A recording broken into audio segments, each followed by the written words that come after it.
Sign up today for a 7-day free trial at alerts.chartguys.com. Hey everyone, checking in on the cryptocurrency space. So things are tightening up a little bit.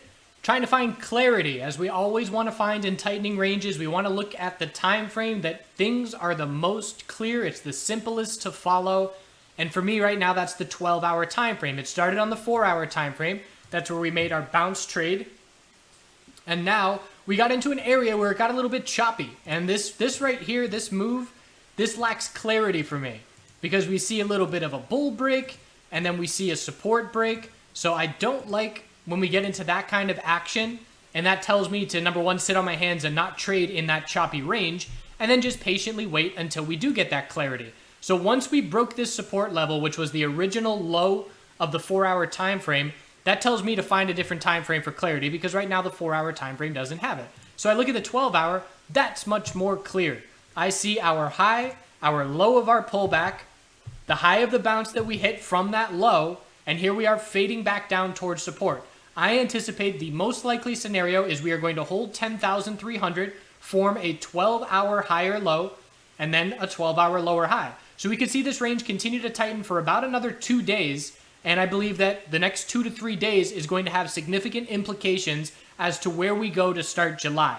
Because we're either going to see a 12-hour, if we get the 12-hour equilibrium, of course, but if we see that happen, we're either going to get a bull break and be looking back up to the high of 13,800, or we're going to get a bear break and looking back down towards some of the futures gap fills that people are watching in the 8,000s, or pretty much essentially if we break 10,300, the next level I'm looking at is 9,000, 8,919, but I just watched 9,000 psychological. And if that were to occur, the RSI levels on longer term timeframes would start to get extended.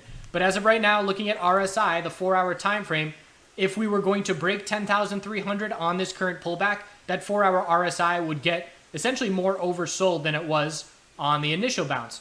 So how am I going to trade this?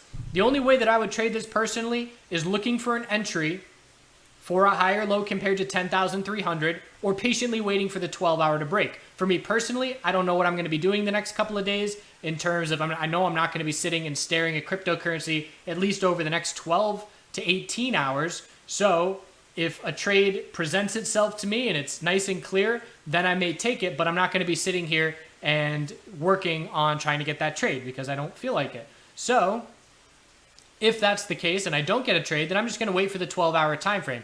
I did trade Ethereum yesterday. I'll go over that trade really quickly. And of course, we're still watching the BTC pairings, because if Bitcoin does trade in this 12-hour equilibrium for another 2 days, then we could see some altcoins get some action again. And we saw altcoins get a little bit of life yesterday. Checking in on ETH, I did make an ETH trade. And the reason I made an ETH trade yesterday was Litecoin. Litecoin actually gave me the heads up. So actually, let's do Litecoin first, and then we'll go into ETH after that. As of right now, Litecoin on the daily time frame is a downtrend. Well, I won't say it's a downtrend. We lost the uptrend. We never confirmed the downtrend with a clear lower high and lower low. But what I'm looking at is essentially anything under $138 and $33. Anything under that's a lower high.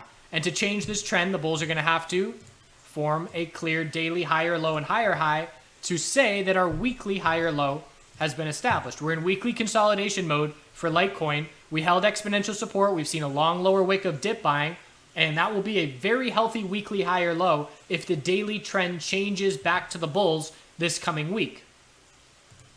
So what Litecoin did is right here on the 4-hour time frame, we had an equilibrium where we had our high, low, lower high, higher low. There's your bull break right there. And that's when we saw a significant move, breaking resistance of 121.80, and we went over 136. So let's just say 122 to 136, we're looking at about a 6 to 7% move from that resistance level breaking, and there was some nice gains to be had there. Bitcoin has given us the opportunity for profit pretty much Thursday, Friday, significant volatility, and yesterday, Saturday, was Litecoin's turn, making that 12% move from the resistance break. So looking at LTC BTC, we changed the 4-hour trend, and that's something I've been highlighting. We have to change 4-hour trends on Bitcoin pairings to see anything take place and for anything to be notable. So here's our 4-hour trend change with our low, high, held support, broke resistance, backtest support continuation. So the daily oversold bounce is underway on LTC BTC. We know a daily lower high is going to form because anything under 1528 is a lower high, but it's some nice short-term relief. So while that's occurring, Litecoin has seen some real nice volatility. Even just looking here, the hourly time frame just dropped to 124.50. Here we are at 132. So that move alone is a 6% move. So the volatility is picking up in these altcoins comparative to Bitcoin. And we're looking at 136.50 and 136.81 as a double top of resistance for the Litecoin bulls to be keeping an eye on. A lack of clarity here as well. It's getting choppy on the hourly. So I want to find what time frame are things most clear for Litecoin. And the 12-hour chart is trying to be essentially a cup and handle pattern. The psychology being the left side of resistance. There's your cup. The right side unable to break the left side. Bull flag of consolidation. And if we get that breakout, we're looking back at the recent highs of 146. So 12-hour time frame for Bitcoin. 12-hour time frame for Litecoin. Let's see if this bull flag gets going. And essentially, I'm going to be watching if Bitcoin, it's a lot of if-then scenarios, but if Bitcoin gives us a 12-hour higher low compared to 10,300, and if the Litecoin BTC chart continues its bounce, then we're going to be looking for Litecoin to confirm this 12-hour bull flag because it'll have the momentum of Bitcoin on its side. The LTC BTC chart could potentially continue bullish, and that would only be a good sign to be heading back up towards 146. So I'm watching that on Litecoin, but considering the fact that Litecoin has already gone 25% from the low, that's why I started to focus on ETH. So as soon as yesterday, as soon as I saw Litecoin break this 4-hour equilibrium bullish and LTC BTC break its 4-hour trend bullish, I then said, okay, I missed that move. I was doing other things. I said, let's see if that trickles down and we see the same thing on Ethereum as well. So the Ethereum trade that I entered, where was it? It was right here. And it was after this higher low on the hourly formed, and I entered before this resistance broke. I entered in the 307s. We saw the bull break. We got a little bit of follow through. At that point, the 15-minute time frame was overextended when we got that initial follow through, and I'm looking at right here. So I took 10% off into profit, just knowing that the short-term time frame was extended. We probably need to consolidate a little bit, and that just keeps me comfortable. So I took 10% off, and my target visually was 319. So we then saw follow through. I was able to not get stopped out. My stop was under 300 at that point.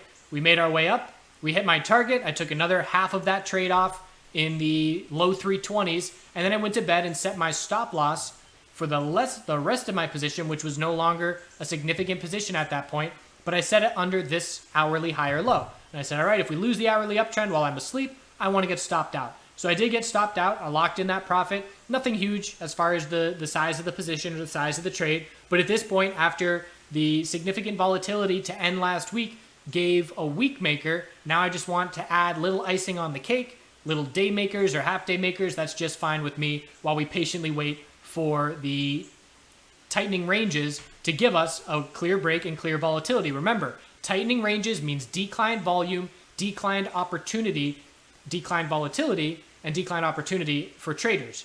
Breaks of tightening ranges mean increased volume, increased volatility, and that's when we want to be aggressive. We want to be aggressive on tight ranges breaking, not tight ranges being found. So we're in a scenario now on Bitcoin where a tight range is being found, so our trading activity slows down to reflect that. So from there, let's go to the 12-hour and see what the 12-hour looks like on Ethereum compared to Bitcoin. So it's not as clear just because this little lower wick changes things a little bit. And you might say, well, we just lost the 12-hour uptrend.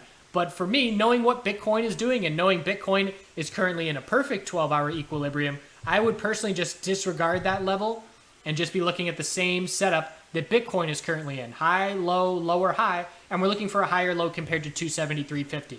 ETH BTC is still in a 4-hour downtrend. That has not changed, but there's a current setup where we have a potential inverse head and shoulders pattern with the left shoulder, the head, the right shoulders trying to form. And if we get the bull break here, it's not going to just be enough to break 2712. That'll be the signal that the trend has changed, and we'll get the cross of the exponential moving averages. The 4-hour exponential moving averages have not crossed bull in 2 weeks. But we want to break 2732 and 2791 with follow through to convincingly say, okay, our daily bounce is underway and there's some follow through on this oversold bounce. So again, same scenario, if then scenario. If Bitcoin gives us our 12-hour higher low, and if ETH BTC breaks this 4-hour trend bullish, I would rather trade ETH for this 12-hour higher low than I would BTC. Because if ETH BTC is going bullish at the same time that these two charts are finding their 12-hour higher lows, then the gain should be bigger on ETH than it will be on BTC. And again, the only setups I like right now are either the entry for the 12-hour higher low or patiently waiting. If you're looking bearish, you are going to enter on a 12-hour lower high. Let's say we find a Bitcoin 12-hour higher low and we bounce. You're going to be looking to enter for a 12-hour lower high in the upper 11,000 range and then hoping that we break bearish from this 12-hour pattern. XRP USD. Still very weak. That's a bear flag setup on the daily time frame. Looking at the 12-hour and comparing it to everybody that we just looked at, it's not even in the same league. It's way weaker. So we have our low, the high of the bounce, and we came down and held support, but you can see the space that the bulls have to form this 12-hour higher low, not nearly as significant as what some of these other names are working with. We've got just over 3% space for XRP, and if we look at Bitcoin, double that. And if we get a bear break, weekly time frame, the weekly uptrend will be in jeopardy. This is actually on Coinbase. Not enough history on Coinbase. Let's go to Bitfinex. But the weekly uptrend will be in jeopardy if we lose that daily higher low pattern. And if we lose this weekly uptrend, that's a big red flag for XRP bulls. Binance is continuing weakness, a new daily lower high. We have a lower high at 38. We have a new lower high at 35.80. We're down at the low. So again, the odds of weekly consolidation getting more and more likely. The must-hold weekly support level is going to be down at 28.18. And if we lose the weekly uptrend, monthly consolidation will be underway. And it certainly looks like we're about to close June with a bearish reversal doji. So bearish reversal doji, loss of the daily up, well, you could say we lost the daily uptrend, just attempts at continuation and fading back down. All we need is the loss of the weekly uptrend to be confident that monthly consolidation is underway. We are absolutely going to anticipate a monthly higher low is going to form, but after the bulls being in complete control for all of 2019, that might start to shift a little bit on Binance. So that's where we stand in the cryptocurrency space as a whole. Let's see what Bitcoin's doing short term. Still haven't found a bottom yet. Hourly RSI oversold. If this hourly RSI were to get down into the low 20s, I would be looking to bottom fish 10,300. So if this were to drop down to, 10,600 or below, I might get interested in a bottom fishing play. And the more extended we get, the faster we drop down towards those levels, the more likely I would be looking to bottom fish, because if we just stair step down and cool off RSI on the way down, it's a different scenario.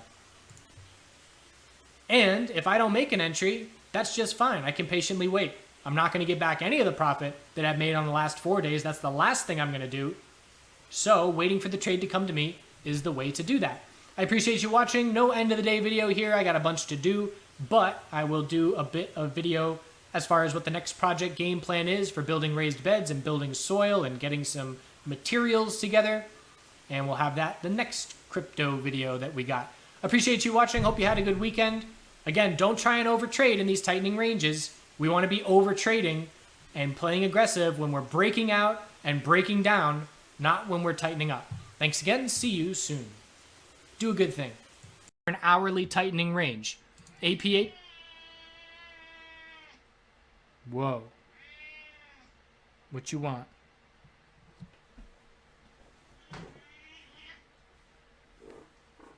APHA is a potential bear flag on the daily time frame. It's a weak bounce. If we break the lows of today on any names that look like bear flags, we are going to be looking to confirm those bear flags with lower lows. Bro, you're really messing with my flow.